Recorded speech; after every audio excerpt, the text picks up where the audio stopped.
Major shoe. We got some really cool guests coming your way, so you'll be excited as we all should be. Now, as always, I know it's been a while. We always like to start off the show with an experience. Me and Max usually go first, and then our surprise guest will go last.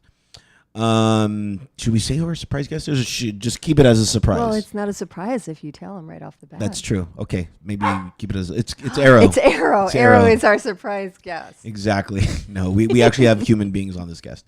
So who wants to go first? Go ahead. Okay. I want to hear your nonsense. Major nonsense. Well, I was while we were away, I decided to work on some projects.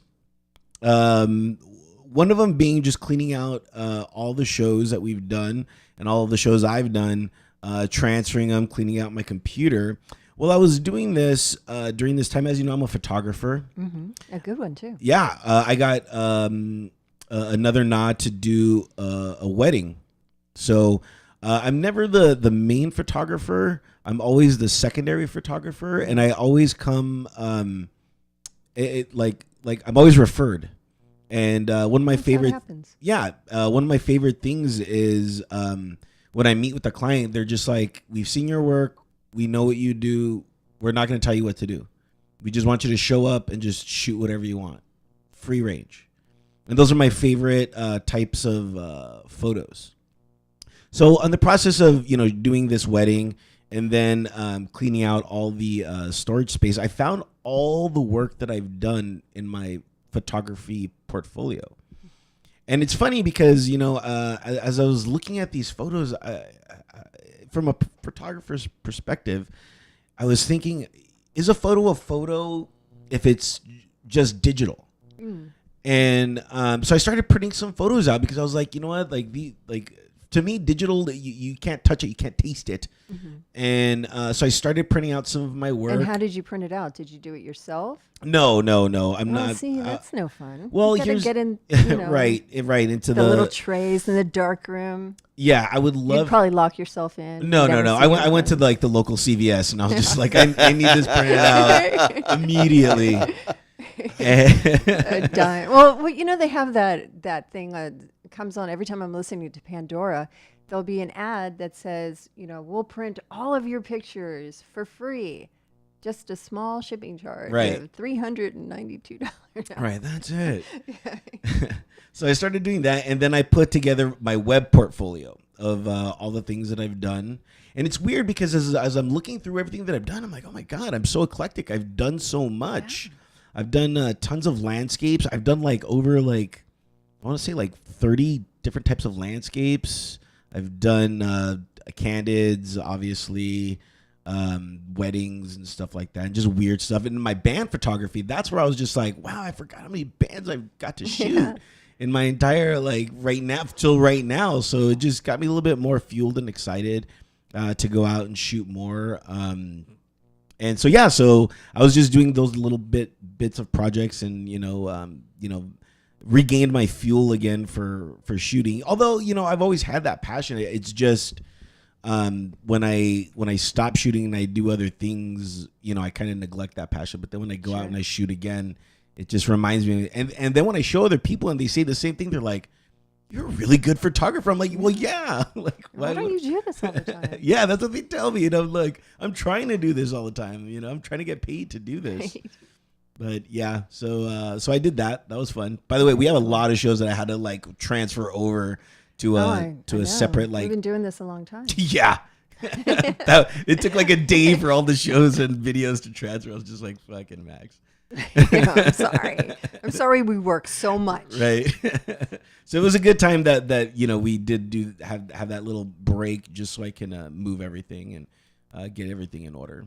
So a lot of good stuff came from that. Nice.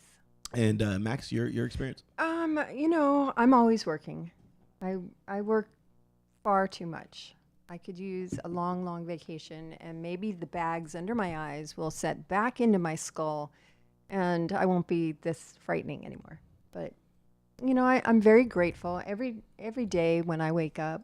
If I wake up, I'm super grateful. I'm blessed. Oh, yeah. And I've been doing some interesting projects lately. I did a series with Larry Thomas, who is famous for being the soup Nazi from Seinfeld, and David Castro, and it's called The Two Dads. And it's they play these two gay. Is that a proper word now? I'm not even sure. Gay, That's sure. Are you allowed to use that word? Is that right? I don't know. Maybe? Okay. know. Well, Non-binary. non-binary couple. And I'm their dream girl. So Wait. But if they're gay, how can you be their dream girl? That means they're from a child. It's. I'm not going to give any of the show away, but it's very, very funny. Very funny. But that does blur the line of gay because when you're gay, you're usually, just all about the guys, or your particular sex, So when they do that, it kind of misconstrues that concept of what being gay is, Mm-hmm. I think from my personal opinion.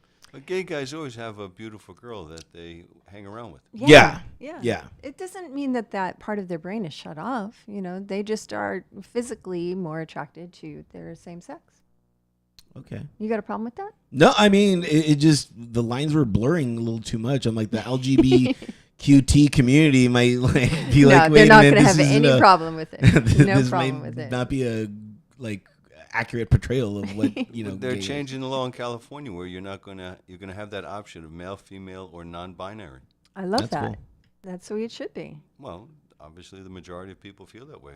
Yeah, I mean, I know who I am. I'm sure you kind of almost. No, I don't. I'm completely. I've been on this crazy journey of trying to figure out who the hell I am. I'm waiting for them to say you no longer have to list species. You were just human. I'm a biological entity, and I'm experiencing this dimension. Yeah, that's cool. And what a great segue to introduce our our guest. Wait, we didn't hear Max's experience. Well, my experience is I'm constantly working. I've been doing these good projects, and I'm excited for everybody to see them. And go. Well, Max, you got to introduce our guest. No, let him just talk first, and then. I've been very busy this year since January. Actually, I've done a lot of work, and a lot of stuff has happened. And my son graduated from college. Congratulations! What college? UCR. Oh, cool. He's going to graduate school at UCI now. So Wow. I mean, you don't realize what a big deal it is that your children find direction in life, and it's like, wow. I mean, as a grown-up, it's an enormous worry that it's like they're going to be okay. They found their path, and that's probably the biggest thing that's been going on. UCR is a University of California, Riverside. There, I have actually been there. They have a great photography museum. Right, there. They have a great film school, but he didn't do that. Yeah, he went there on a track scholarship. Oh, cool. Oh, that's great. Yeah, and then ended up in computer science, and he's going for his second bachelor's at UC Irvine now, which he just went down, and so that campus is fantastic. They got the 7th biggest endowment in American history. They got the Samuel Sons or Samuel something. Samuel L. Jackson. No. Yeah, the Samuel Jackson endowment. They put $200 million into a university. But work is really cool. I've done a variety of stuff. I did a remake of The Puppet Master. Wow, are you kidding? Yeah. Well, I play the cop, of course. And we shot it in Dallas, and it's a remake, but it's with contemporary CGI and all the special effects stuff that they have now. Right. Barbara Crampton is also in it. She's in the original, Barbara. right? Barbara, isn't she great? Yeah, I just did a film with her too. Yep. We've worked with a lot of the same people. I know. Jim Wynorski, right? Yes. Barbara yeah, you work with Jim. I work with Jim. I'm hoping to do Your Dog's an Angel. Yes. I think late October. I think I'm doing that too.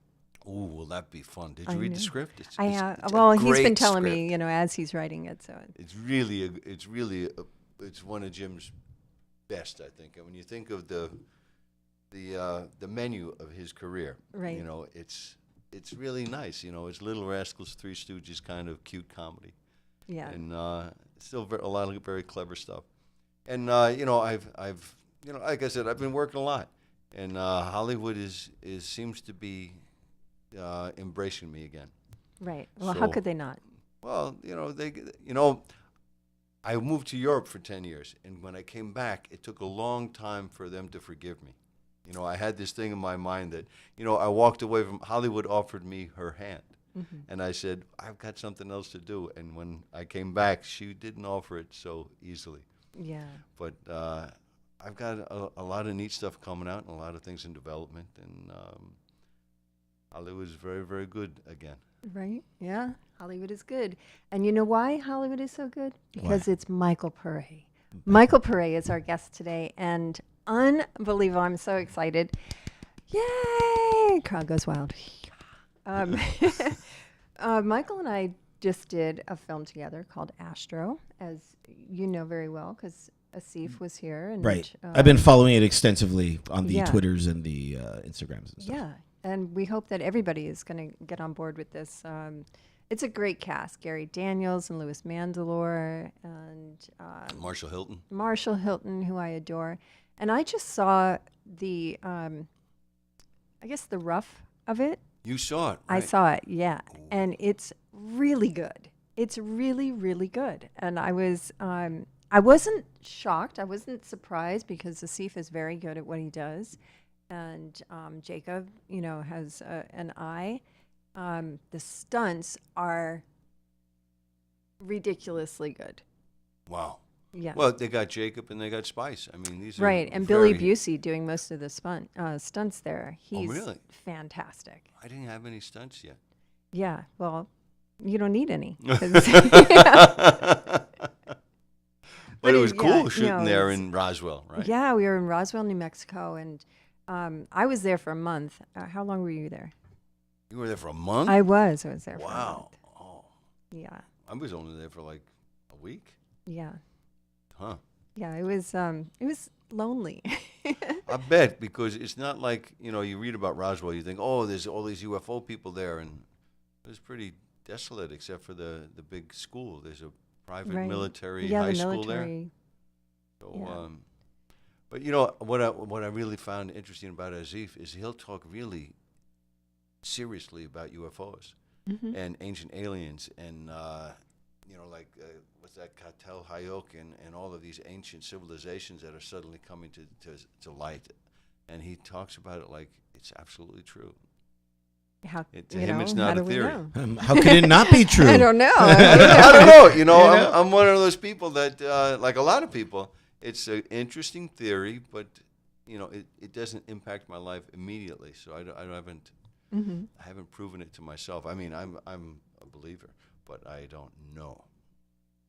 Well, coming from an Egyptian family, they were very heavily into the ancient aliens because that's where we stem from, or from all of the hieroglyphics that are, hanging in Egypt. It all talks about, they came down from the sky. Yeah, and it's got very distinct pictures of them. So, if you go back in time, how can it not be? Well, speaking as a expert in just being an alcoholic, that's a credit you can't even hold. You can. You know what's weird is, and I was thinking about this because just recently, I don't know if you guys followed this or not, but they just burnt up Cassini on Saturn, right? And I was just like, I don't get it. Did that already? Yeah, that already happened like 2-3 days ago or something like that. Okay. Like the 15th or 16th of September. And so I was like, why would they do that? Why would they just, this thing still has some instruments, it still has some life left. They can easily, make it, swivel or make a gravitational pull to somewhere else. Maybe see how far it can go, right? Oh man, it just ran out. Well, it's like it circled Saturn so many times until the gravity pulled it in. That's not true, because what it was the uranium that was in it that was doing the that was like the nuclear power. Yeah, that nuclear power stuff. That's what was charging it and stuff. That's what was making it do all the final things, and they're getting those final shots. So they were just like, yeah, well, and this is what the scientists said, and I thought that it was pretty interesting. They're like, well, we don't want it to run out of gas and then just hover around. And then it was weird. They were like, Cassini has earth particles on it. And so we don't want that to go and crash somewhere and contaminate well, that's very another area. Thinking of them. I don't believe it. I don't, but that got me to believe well, I mean, if it has earth particles and stuff like that, and we crash land somewhere, I think that what they're saying is we're afraid we're going to create new life with our germs that were on that, on that ship. Probably the truth of that is they didn't want someplace else or a different civilization to have the technology. So they didn't want to give them anything they didn't have. Yeah. That's my thought. I think it just wore out. I think it just, the orbit degenerated and it crashed in. No, they did a final flight and everything. Yeah. And because they did everything, and I actually went and I saw. Come on, we send all these things to Mars. If any place is going to get infected, Mars is going to be infected. I mean, they have the closest atmosphere to Earth, and there is a little bit of oxygen, and it does rotate, and it has a North Pole and a South Pole and ice caps and a little bit. If something's going to get infected, it would have been Mars. Yeah, maybe Mars already is. That's why we're trying to colonize it. Yeah, 2030. 2030 is going to be a manned mission, which is really exciting. Mm-hmm. You know what's crazy is being on that manned mission. It's like there's no return.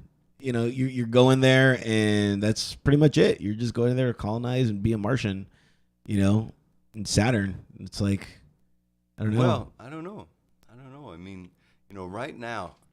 You have these SpaceX guys that are planning on sending the robotic probes to Mars to build the habitats. Right. Because they can go like Mach 7. It's not going to take, 6 months for them to get there because there's no life on board. So by the time the habitat is built and they get people up there, coming back won't take so long because you don't have to worry about the gravity of Mars. I don't think you'll die on Mars. But that guy, Elon Musk, says he's going to die on Mars or the moon. Well, okay. Everybody has dreams. Have okay. fun. Yeah, right. Who are we to be like, no? Elon Musk, he's a pretty interesting guy. He is a very interesting guy and a very forward thinker. So, it's the reality of the electric car. I mean, it's like there's so many Priuses on the road, and now there's the what's it called? The Tesla. Right. He has 3 generations Tesla. I mean, this guy is changing America. There's even hybrids all over Europe now. Right. Yeah. Fossil fuels, and they're saying we're worried about the Paris Accord. Nobody has to tell America to go electric or go green. Right. We don't have to be told by the UN what we should be doing. We're doing it anyway. Right. That's true. If you go back all the way to when was it? Like 1972, I think, that Walt Disney, he came out with, we're going to have the electric cars, and he showed it, and microwaves, and cell phones, and Skype. He showed all of that in the Land of Tomorrow. Right. Tomorrowland. All of it. So I don't know if we should give it to Elon Musk or if we should give it to Walt Disney. Well, he visualized it, Mm-hmm. but Elon Musk put it on the market. Right. That we can buy an electric car that goes 300 miles on a charge. Yeah. Yeah. Maybe some of the Imagineers from Disney went over and are working for Tesla. Yeah, but that was kind of a Mickey Mouse company, right? In general. Look at you have your little spaceship on your shirt. Yeah, that just happened out of complete. I was running late. I woke up late. I was running late. You woke me up actually with your text this morning. Earthquake. Yeah, and then I was like, I didn't even shower, and then I was just like, oh, I gotta charge all these cameras. I gotta just wake up, Mm-hmm. And then I had to go on the website and just change it up a little bit, prep it for the shows, and then I was like, what do I feel like wearing? And I found like 2 months ago I found these shorts, and I completely just are they shorts? I thought that was they're shorts. They're comfortable. We have a name for what those are. They're like They're like sea something or something. Like, they have all this sea stuff on it. I thought it was like your chonies. Or No. chonies gone bad. No, I wish. They fit really nice, I haven't worn shorts in a long time just because I lost so much weight. And so I still had my overweight shorts, which, after a while, I kind of felt like a clown wearing them because they were just you should pass so those big. to me because I gained so much weight. No, I can wear the clown Max, shorts now. These are like size like 38, shorts, and I'm a 28 now, so like that's 10 sizes, So I just felt really weird. So finally one day I saw these shorts, and that kind of made me get into this like crazy short explosion of like, oh, I can wear shorts again. Yeah. Without feeling like a clown or. I never or wear something. shorts. No, well, you wear Do you skirts. Girls don't wear shorts. They When wear I go to skirts. the gym, I wear shorts. Yeah. Yeah. I I don't didn't know, I always, can't- but you get on that elliptic thing. It's good to be in shorts. Yeah. I mean, not shorts, believe me. I'm wearing the cholo shorts up to the knees. I don't know. I came from a family where you had to dress all the time. Like you dressed for dinner. Like very, very dressed. And I never wore shorts as a kid either.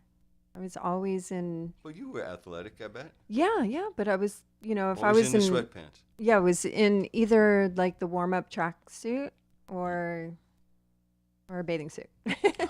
Yeah, or my skin. On your skin. My Fantastic. skin. Yeah. Do a lot of people mess up your last name? Because when I was reading it, I was like, Michael Parr. When I first came to Hollywood, they said, you may have to change your name because the accent I do is not that American. And I said, they learned how to say Olivier. They can learn how to say Right. Paré. And they said, okay.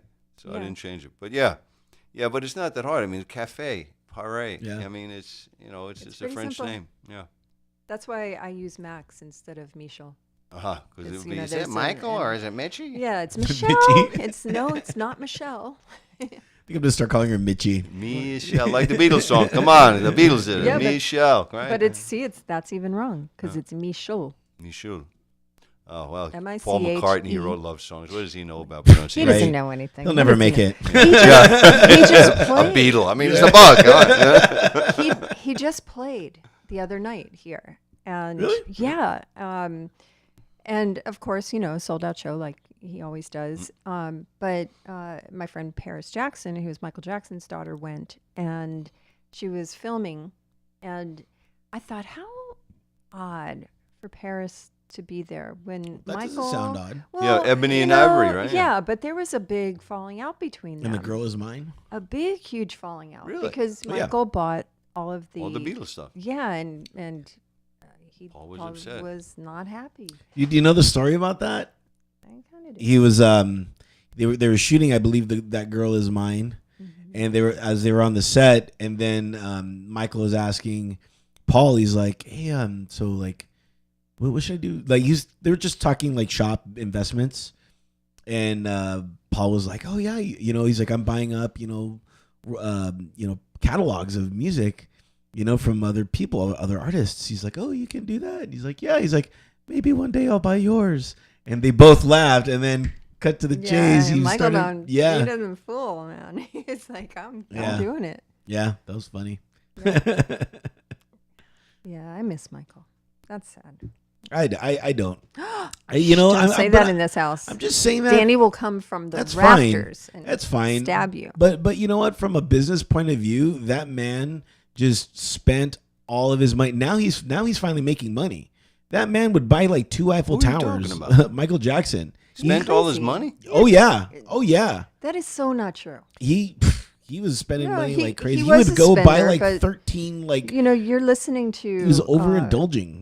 You're listening to the media sensation on that, and instead of actually knowing the real deal, because you don't know what was in his bank account or how he handled his affairs. But you're talking about one of the greatest artists in history, and you're talking about his fucking money. Yeah. That's You know? right. You Yeah, know, I that's just saw right. on YouTube. I saw Michael Jackson and Frank Sinatra on Ed Sullivan, and Frank Sinatra sing when I was 17, and Michael Yeah. Jackson comes out and says when I was 4 years old. Yeah, it's so cute. Come on, it's Michael Jackson. Yeah.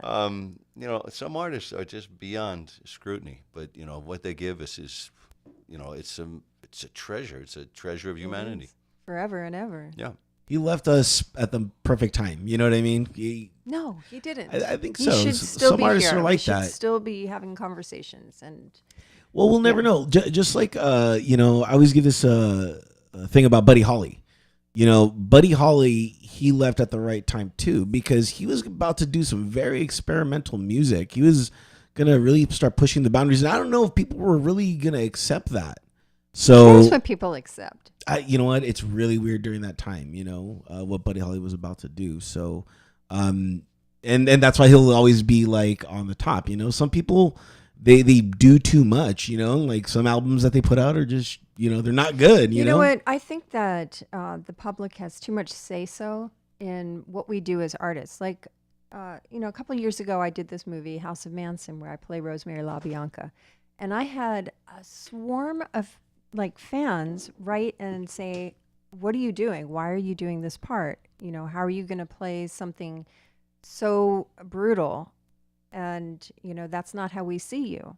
And it's like, first off, I'm an artist and this is what I do. I want to play those extreme parts. I want to do those stunts. I want to do, things that are stretching me as an actor, not just, getting pigeonholed into playing lawyers and, prostitutes or whatever else that I have to play. But, as musicians, you want to always just push that. The greatest artists of all times have always pushed it. David Bowie, look at how experimental David Bowie was.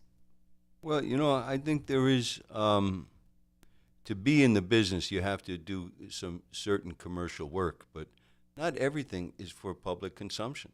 I mean, we all know that. I mean, you look at a lot of great painters, they don't show, and they don't want to show, and they're not interested in showing because the experience of putting it on canvas is why they do it. Right. And they don't care what the world thinks. And if they are discovered after they're dead, fine. But they're not going to be, they're not going to produce what the audience demands.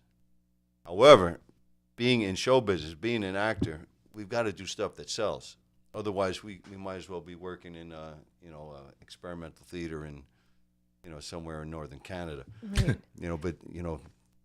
The audience is important. The audience is important, but they shouldn't have a final say-so in where our in direction everything is. we do. Yeah. They can't tell us what we should do, but you got to give them what they want. There's that famous Broadway director, Jose Quintero, who was like the king of Broadway during O'Neill's run in the 50s, right? And he had a book called If You Don't Dance, They Beat You. And it's about if you don't give the audience what they want, they won't listen to you anymore. They won't support you. Yeah. I mean, look, who was the guy, Dion? Remember when Dion disappears and he starts doing all this weird stuff? They said, we don't want it. We want Runaround Sue. Right. we don't and now want he's a this paramedic. Stuff. Yeah. Right. And he became a paramedic? Yeah, that's what he does. Wow. And thank God for that. That's amazing that, he took what he was doing and then he found something that really meant something to him, saving people, putting his life on the line for somebody else. And I have so much respect for that. Right. But he's no longer an artist. He's himself. Now he's a real person. Now he's a real person. Well, we're all real people. We're not real people. Michael Paré is not a real person. Look how gorgeous he is. No, that's not real. What was He's an alien.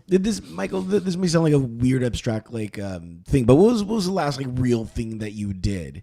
That may sound a little. What do you too- mean, real thing? Like as far as work goes? Going to the shopping. Yeah, or- what's something normal real person that thing? you do I cook all the time. I love going. Yeah, but I see, cook. that's That doesn't not count? real either Well, because yeah. you went to the Culinary Institute and you're Oh, a I didn't know master that. chef. Well, I didn't know that. That's okay. You're cheating there.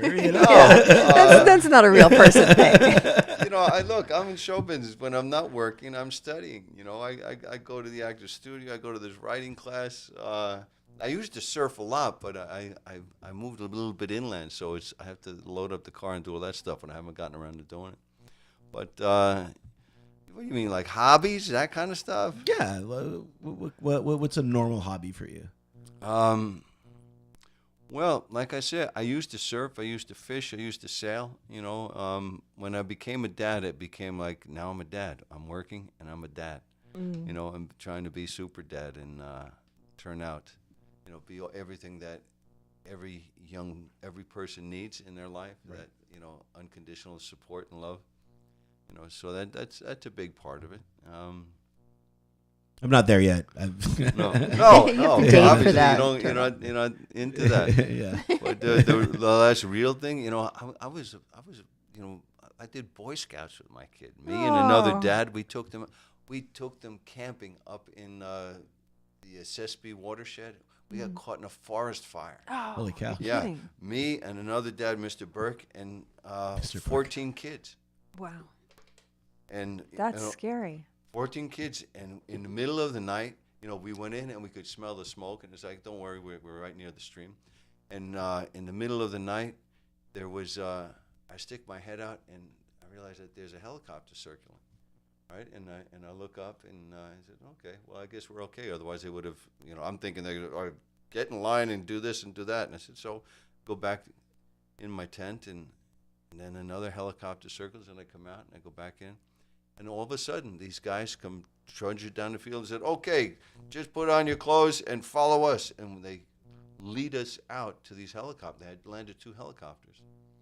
And one dad, Mr. Burke, Right. he took the older guys, and I took the young guys, and they lifted us out in Hueys. Wow. That's like cool. Vietnam, right, with the open doors and everything. Yeah, yeah. How And they fun. lifted us out in this circle, and we were surrounded by a forest fire. I mean, this is a very real thing to do. Right. That's right? very And well. from No, there it's on- not. No, now it's not real anymore At because the you got moment- lifted out. Yeah, Like they're gonna remember that for the rest of their lives. the troop song was "Ring of Fire" from there on. And we kept on going out. We kept camping. We went out for 5 days once, 5 days and 5 nights. Me and this troop of guys, and we'd hike and camp and hike and camp. I mean, that's very real stuff. Wow. It's has nothing to do with the entertainment industry. Right. It has Yeah. all to do with life. Being in nature. Yeah. Yeah. In the front page of the Boy Scout manual, it says the Boy Scouts of America will give you the great outdoors. Mm-hmm. It has nothing to do with politics or any of that other stuff. It's about carrying and living in the wilderness. Yeah. And it was a beautiful experience. I mean, it's something we did it for like 3 years. 3 years we had the season. We went out, and I mean, when you say what was the last real thing you did? Yeah. Oh fuck, man! My car wouldn't start. When Cool. I went down to Indiana for 3 days, and I came back, and my Prius wouldn't start in the parking lot. I mean, that was a disaster. I mean, what do you mean? What's the last real thing you did? What's the last real thing you did? Turtle doesn't know. Turtle's like in his own little shell. I am. I live in my own little world, and In his turtle shell. yeah. But hey, that's what makes it a different perspective that I bring. You know what I mean? Right? That's true. Speaking of real world people and doing real world things, you're doing a movie with Johnny Depp. I did it already. I did a movie with Johnny Depp. He is not a real person. Is he? Is it true that he's a cyborg? Tell us now. No, man, he was really cool. He was really cool. I mean, he had the big, Star Wagon and all of the stuff. And but when he was on the set, we had a mutual friend, and he's a cool guy. Yeah. But he is a little bit out there. He has weird eyes. He doesn't, like you can look in most people's eyes. He's like all pupil. Yeah. And it's Yeah. like, oh. Wow. I grew up with Johnny Depp. Oh, you did? Yeah. And Really? Where's yeah. he? Where are you? Oh, is In he also Florida. from Philadelphia? No, he's Florida? from Florida. He's from Florida. And he had a band called The Kids, and I had a band called Chaos, and his band used to open for mine. And he was dating one of my girlfriends, and we're both actors. So it was like we're in each other's lives like all the time. And he was the most obnoxious kid I ever met. Really? He was, back then, he was, he's calmed down quite a bit and really settled into who he is now, which is interesting to see because at that time, the amount of obnoxious things that would come out of his mouth, and he was just over the top. Well, He was really cool. He plays the LAPD cop who was on the Biggie Small case. Mm. And Forrest Whitaker plays a journalist who got whatever award journalists get for the original murder. Mm-hmm. And it's 20 years later, and they're going to reinvestigate the situation. And, of course, they come out to Vegas to talk to me because I'm the cop who's in charge of the Tupac murder. And they are connected, right? Because that's the theory. And, he was just a very cool dude. There was no weird shit. He was on time. He knew his dialogue. He knew what the scene was about. Oh, he's a brilliant actor. Yeah. He's really, really good. Yeah. I have I to didn't go out give to that dinner to or him. hang around with him. I mean, like you knew him, but as an actor, it was cool. It was cool. Of course, Brad Furman, brought me on. I had to audition to do all that stuff, but he. You had to audition? I can't even imagine you having to audition. There's that story about Richard Burton. He had a screen test for, I think, for Cleopatra. Really? They do it, and they can do it because they can. Mm-hmm. And if you want the job, you have to do it. I had to audition 8 times for that movie I did with Sandra Bullock. Hope Floats. Yeah. But I had to come in 8 times, and 8 times I had to I love hit that a home movie. run because they give you the hardest scenes in the script to audition with because that's they want to know if you can do it. I hated you in that movie. Yeah, well, that was it. I did. Right? I hated you so much. Did you see that movie? No.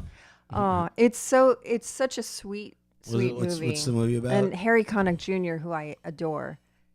What a cool dude he is. Yeah. He's an enormous guy. He's like 6'4". Yeah. And he's like, hey, Mike, how you doing? I'm Harry. Nice to meet you. I'm like, and I said, wow, man, you're that voice from the giant, the giant robot. Right? Yeah. He says, yeah, you know what? I got to tell you, New Orleans, our accent's a lot like New York because, the people who couldn't get off the boat in Brooklyn, they come down to Louisiana. So we talk just like you guys do. We just do a little slower because it's warmer down here. He's just a really cool really dude. well.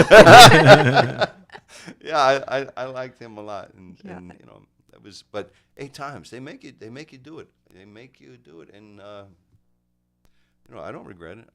That's what I do. Yeah, I get stopped sometimes. People go, "Oh, you're Sandra Bullock," and I'm like, "No, I'm not Sandra Bullock." Nobody stops you. Oh, yeah. No way. Yeah. No, I'm calling bullshit. No, really. No. The little girl who played my daughter in that movie, and there's a scene where we're on more one of those daytime. It was the famous shows where they do all this ridiculous stuff and they have to hold the people apart. Mm-hmm. So me and Sandra are on there, and my girlfriend, who I'm banging, who's our neighbor. Right. And our daughter thinks that we're going to be reunited. And they have a close-up of her, and she's in this party dress, and she's all very happy. And, she's like, Mommy and Daddy are getting back together. And she starts to hear, and you see this girl. She was maybe 11 years old. And this whole world collapses, and you see it happen on her face. And then cut, and, she breaks down and, really sobbing, crying. Cut, and Mako comes in, cleans her up, and they say, ready to go, and she's ready. And she did 4 takes from happy girl. What a talent. It's an amazingly powerful little girl. Just the way that she would just move her glasses up was so brilliant. It was like, God, who taught this girl? She's so good. So, you got to show them. You got to do all the tricks so that they can, so you know who the boss is. Right. That's true. Who's your boss? Right now, myself. I You need to give yourself a raise then. I do. I pretty much have the most creative, most freedom, I think, out of anybody. I do what I want pretty much, which is a gift and a curse, because I get too caught up in just doing my own thing,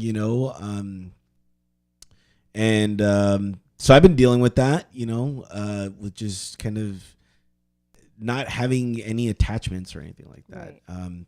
It's nice. It's nice, but sometimes you need a little attachment for some sort of more creativity. When you can go all over the place, sometimes that's way too bad. What do you mean by attachment? You know what it is I need something more focusing. I read this thing, and it's you control your mind. Your mind doesn't control you. And right now, my mind has been controlling me, and that's, for me, that's been kind of a bad thing, I guess. Because I've been letting my mind take me to different places that I shouldn't even go or be, if that makes sense. So my mind is just pretty much taking me. I'm trying to take my mind back right now. You mean you feel like you've lost your mind? Yeah, yeah, exactly. I've been telling him that for years. Exactly.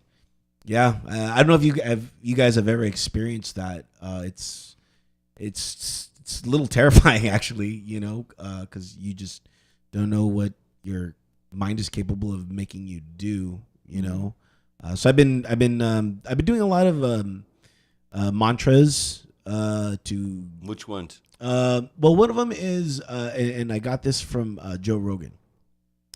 I just happened to stumble upon this, and he said he's like, people forget that you are, and this works perfect for you. You are the hero in your own movie, and I think a lot of people forget that. And I was like, you're right. I'm like, you're absolutely right, Joe Rogan. I am the hero of my own movie. I think I was a villain for quite some time. And so, so every day I kind of say that to myself, whether it's, twice a day, maybe 3 times, maybe once a day, just trying to get myself back. That's really clever stuff, because, Joseph Campbell says that the human being needs that hero's journey. And that's why it's been the same story since the beginning of time, all the way back to the Sumerians, that they've been telling the same story of that everybody has to go through these challenges and make the right choices in order to have a happy life. And that's why we need poetry and theater and movies and music.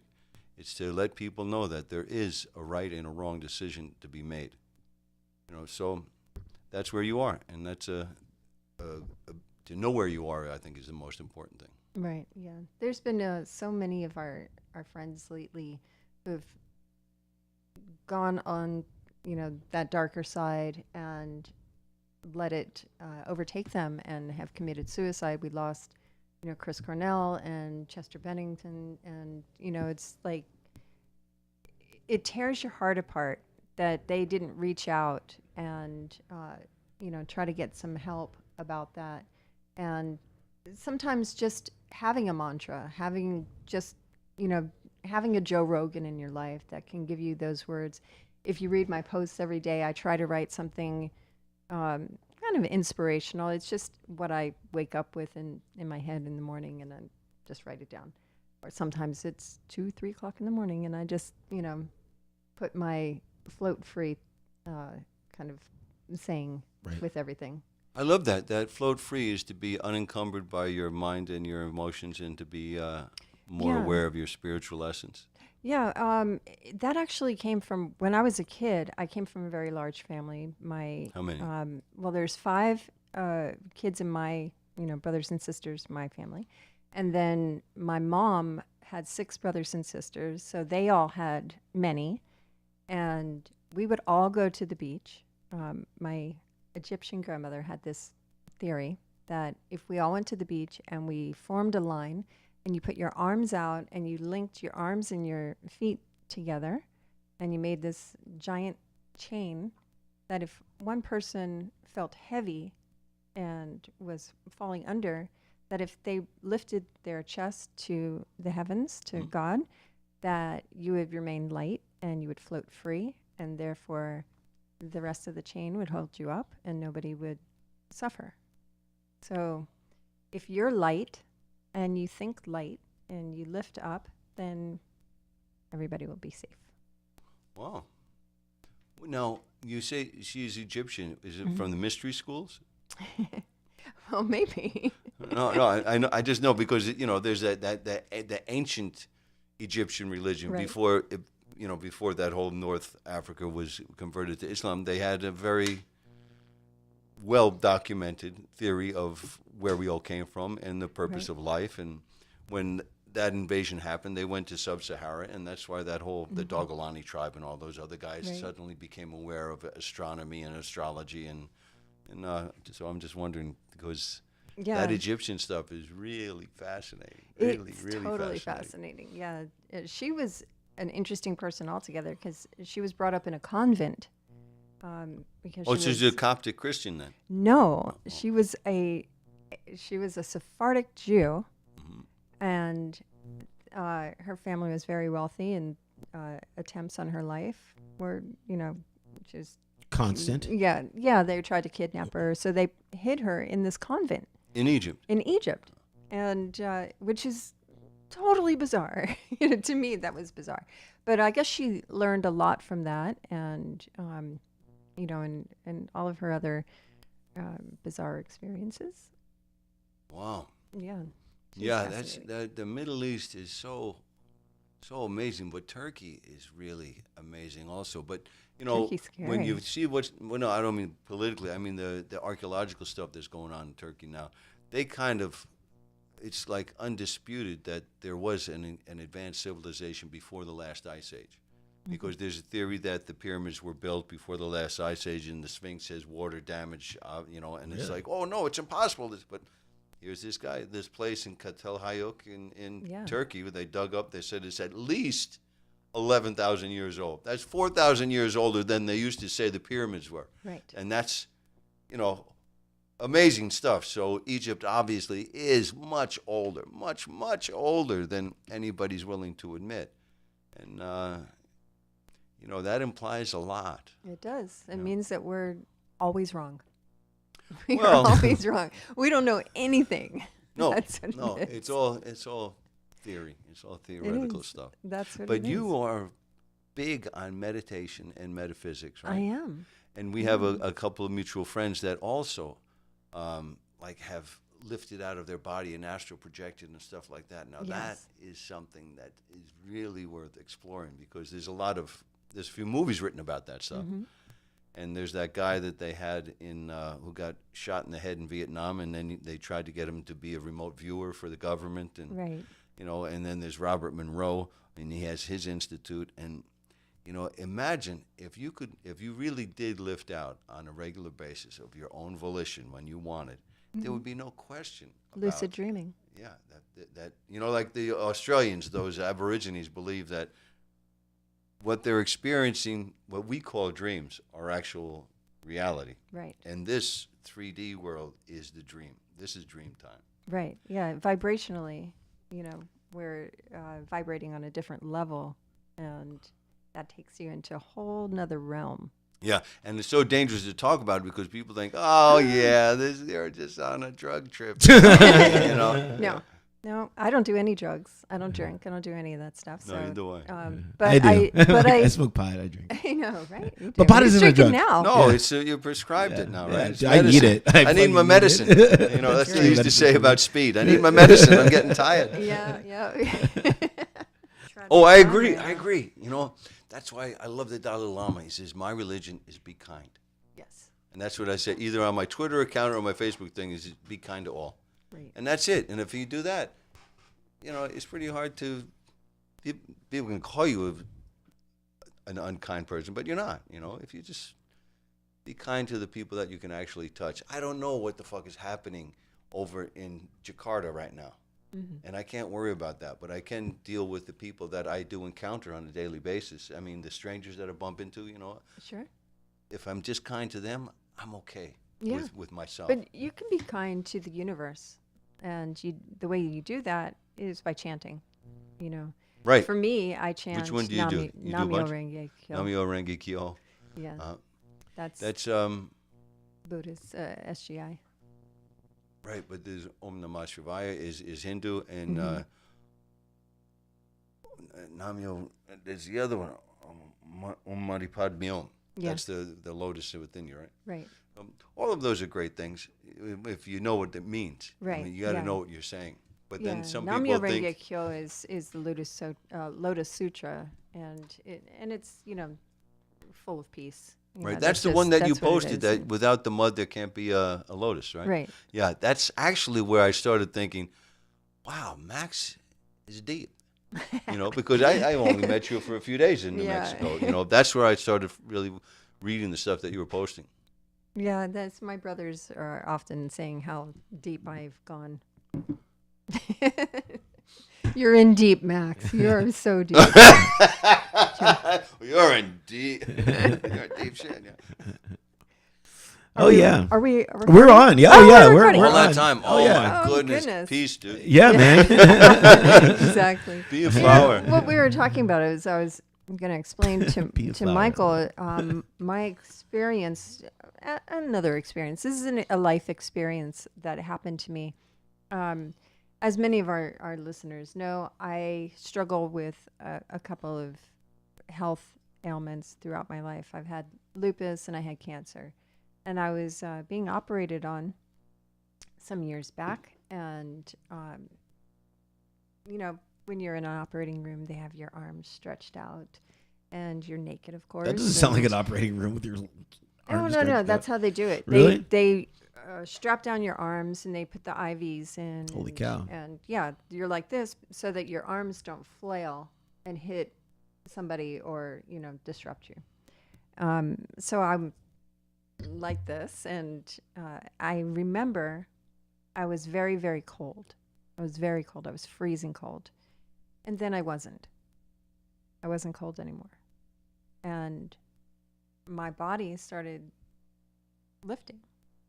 And you know how people say, oh, you're in the light or whatever. I didn't see anything, but I felt two presents next to me. And to me, it was like a Jesus and a Mary type of energy that was surrounding me.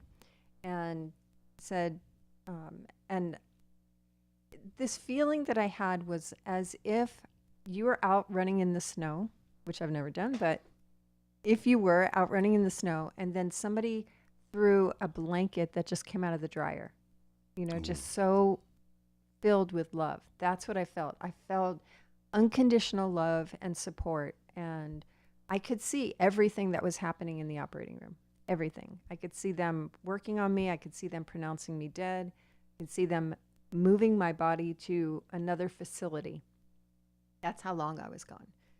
They moved me from one facility to another one. From an operating room to a recovery room. No. Another Not building. in this another building. Not even in the same. Wow. Yeah, it was. They were out for a long time.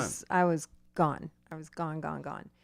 And the energy that was around me said to me, because I remember it very clearly, that I had done a great job, but there was more for me to do, and they were going to give me more skills, and I was going to come back and help more people, and it would be my last time. Wow. Yeah, and when I came to, when I was coming into the second facility, they had done an adrenaline shot into my heart and violently brought me out. So when that happens, I don't know if any of our listeners have ever experienced anything like that, but it's so violent because your body just can't handle that. It's an immediate, So wake the fuck up. That's what that is. That's exactly what it is. So in Pulp Fiction when they do that scene is so true. That's where she's like atropine through the heart. and you're it was intense, and I didn't remember any of that right off the bat, but the nurses started telling me that they heard me talking, and they everything started to come back into play, and I was like, wait a minute. And after that, I had my hearing started getting ridiculous, and I started picking up energy from people and was able to do intuitive x-ray. I have 100% accuracy with infants, which is kind of crazy, What do you mean? You can see if they have a disease yeah, or something? what's wrong with them. So in my practice as, a physician, that's what I do. So I work with pediatricians. I make rounds at UCLA and, and Cedars and help these infants. And when I get a call, and I write about this too, when I get a call from a parent saying, you saved my child's life, and, thank you, that's everything to me. So, No kidding. So constantly being in gratitude for whatever this is, because it's definitely not me. It's not me. I'm just a portal for that. And peace and love, man. Peace and love. Hell yeah. And I don't care if it hurts my career. I don't care. As long as I can help a baby to live, I'm all down. What do you think autism is? I think that's just a communication outlet. They may be so far beyond being able to communicate to a simpleton, I want to say, because I've dealt with a lot of autistic children, and they're so bright, they're so wonderful. It's just being able to calm themselves to a point where, they're able to communicate what it is that they need to. Because it's become so common. I mean, it used to be like 1 in 1,000. Now it's like 1 in 100 people are autistic to a certain degree. Well, we also are pumping chemicals into our bodies on a daily, so that's how Turtle turned out this way. Some delicious chemicals. I'm not gonna lie. Wow, that's amazing. That's amazing. It is pretty. When people talk about having had a near-death experience or lifting out of their body, so many times it has to do with being in the operating room. Right. Yeah. And it turned out it was an allergic reaction to the anesthesia that they had given to me. Tell me about the hearing. My hearing is crazy, and when I'm in, because I'm a producer, so I'm in the studio all the time. I can hear when the diaphragm is about to go on a speaker, and I'll tell them. It's acute. You have very acute hearing. Yeah, super acute. So it's Super vibrational. Cute. Yeah, it's adorable. Adorable hearing. So vibrationally, I hear things that, you're probably not tuned into, because my mind has shut off, and I have no peripheral vision at all. Nothing up and down, nothing on the sides. So I can only see what's in front of me. That's why I'm constantly turning my head, and my hearing is so intense. Like it drives my daughter crazy, because I can hear exactly what she's doing in her room every time. Funny. And she's like, "What?" But yeah, it's annoying. It's a thing. So we only have a few more minutes left. Is there anything that we missed? What did we miss? You have another film that is about to come out. Oh, Mayday. Right? Well, they're still mixing and doing all the post stuff. I've got a show called Star Hunter that they are rebooting. And it's like sci-fi or something? Yeah, like exactly. Okay. Exactly. Play a bounty hunter in outer space. But, Okay. They're dealing with aliens and from different dimensions and stuff like Cool. that. I mean, I don't want nice. to. You said, what's going on? I've got a lot of stuff going on. I got a lot of stuff going Like on. we only have a couple of minutes. You man.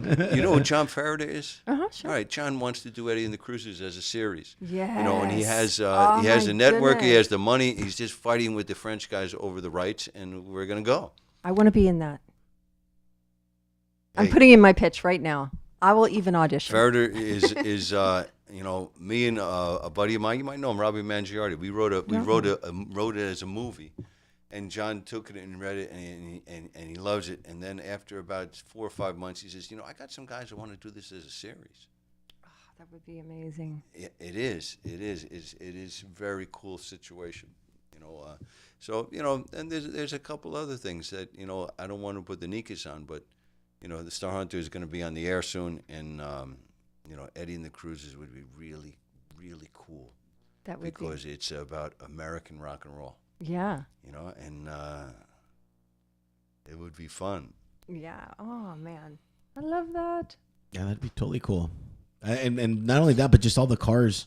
No, it's contemporary. It's contemporary. Oh, it'd be contemporary? Yeah, Oh, okay. yeah, I thought it was going to be yeah, set back and like... yeah. Oh, No, okay. can you imagine? Oh, yeah, that would be cool. Yeah. But there was so much other important stuff besides the music. The music kind of distracted people. Have you been watching Ken Burns' documentary on Vietnam? No, I haven't It seen just that. started. It just started on PBS, While all of this stuff is going on in Vietnam, people in the United States were listening to really good music. Yeah. The Beatles were here, and it was like, but what was going on over in that part of the world was amazing. And there's all of this information. Did you know that there was a Christian minority that ran the government in South Vietnam? Remember that stuff in the news about those Buddhist monks that were lighting themselves on fire? Right. I was always under the impression that was in protest of the communists. No, it was because the Catholics wouldn't let them practice. The Christians wouldn't let them practice Buddhism. See, that always So happens. that's why they were lighting themselves on fire. It was an that's a incredibly bad mood. repressive regime.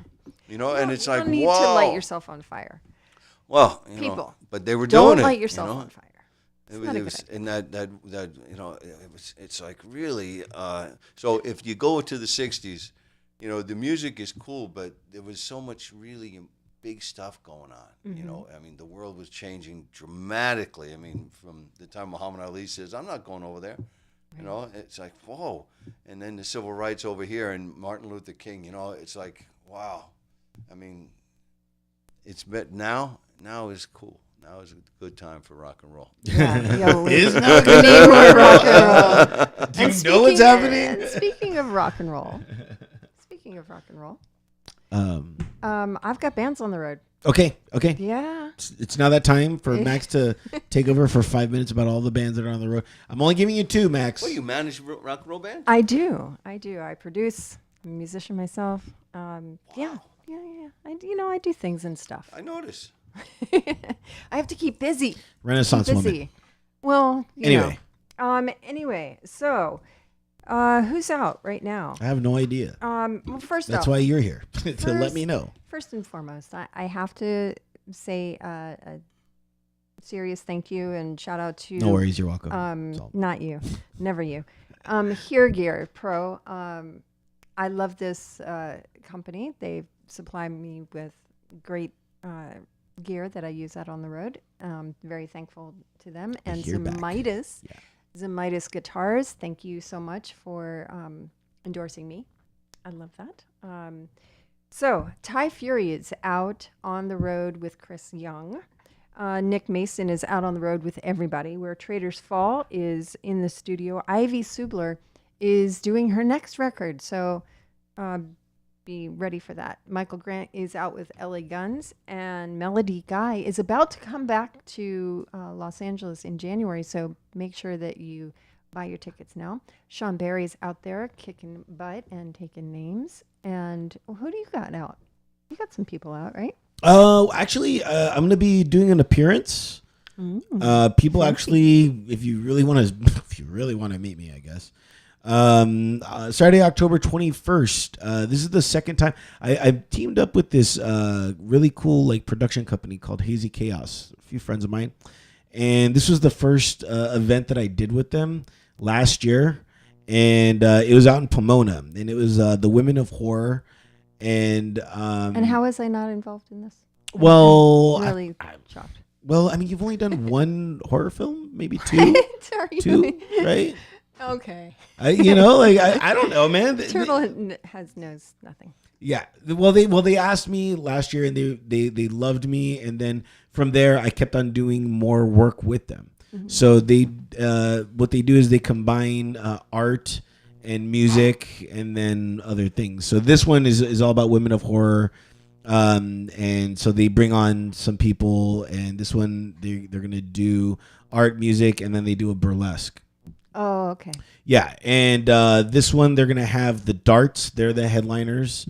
Bella Novella, Ever So Android, and some of my friends, Exit Module. What a great name, Bella Novella. Oh yeah. Oh yeah. There's gonna be a costume contest, $100 prize, and it's gonna be here in LA actually. So the first one was because that was their first ever event that they ever did. And then now everything, of course, just keeps on getting bigger and bigger. So they're going to be doing it at the Airliner out here in Los Angeles. And, of course, I'll be covering it. I'll be interviewing all the bands and doing photography and stuff like that. So, and of course, you can meet me, most importantly. Well, jeez. Who doesn't want to do that? No, seriously. No, it's weird because, you know, like you hear me all the time, and I know you can always catch Max at like an autograph show or wherever, you know, but to find me, that's actually like, I'm like a leprechaun, you know what I mean? Like to find me, you're like, holy cow, I actually met Turtle and I've actually like talked to him, you know? Right. So that's kind of like a very unique experience. Actually, just being in my life is an extremely unique experience, to say the least. Again, that's Saturday, October 21st at the Airliner. Really cool bands. And what's the Airliner? Where is that? It's right here. I'll tell you right now. Is that a club? Yeah. It's 2419 North Broadway, Los Angeles, and it's 2 decks, and then they have a back. So in the back, that's where all the artists are going to be, and the theme is, of course, women of horror. So they're just gonna be painting tons or have tons of their artwork that represent women of horror. And of course, you're going to have the its and stuff like that because that's what's hot right now. Right.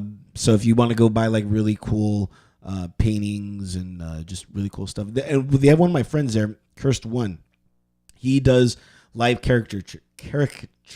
Is there somebody doing those balloon art? Yeah. And he's just done some, red. Yeah, and he's done some Look, really, it's a dog. Yeah. And he's done some really cool work, and he does it all live within like 30 minutes. You know what I mean? And he does really great work. So he's going to be there too, along with Sammy Ruiz.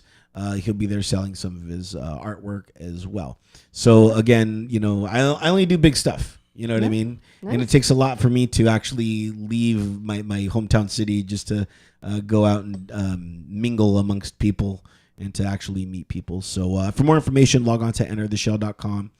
There you will see the banner for that. You can click on there. Has more information and, of course, addresses, tickets, all that good stuff. So once again, Saturday, October 21st, Women of Horror 2017. Go out and meet me. Ooh. Yeah. Isn't that crazy? That's crazy. I'm impressed with you. I'm a little depressed that you don't know that I've done quite a few horror films. Well, and a scream queen. But I mean, you know, no. Scream queen. Don't you look I'm on not Facebook? I'm not putting on the show. You know what I mean? Shady Cats you've worked with, right? Yeah. What a doll she is. She's funny. I have a horror film coming out called Death House with all of the horror icons ever. Really? Dead House. Death House. Death House. Cool. Yeah. Do you know Billy Butler? I do. Of course. We have so many friends in common. We do. I've been doing this since I'm 7. He's been killed by everybody. I know. Yeah, that's his claim to fame. I want to kill people now. Yeah.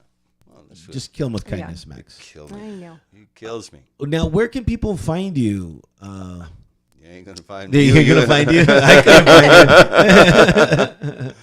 I'm on Facebook and Twitter and what do you call it? I couldn't Instagram. Find you. Okay, I tried. It's Michael Paré. It's no mysterious. Yeah, I Googled you. There's like 6 Michael Paré fan pages. Okay, but there's only one that's me. I look like a cowboy. Okay, cool. It's a Western I did. I'll look for it and I'll put that link up on the show notes so people can find you and you can tell more about your great stories. Thank you so much for coming on. We really appreciated it. It was fun. Right? Yeah. Very different experience, correct? Right. So thank you so much, Max. Thank you again. And until next time, we are going to go out, have some experiences. You go out, have some of your own, then we'll meet back here and share those experiences.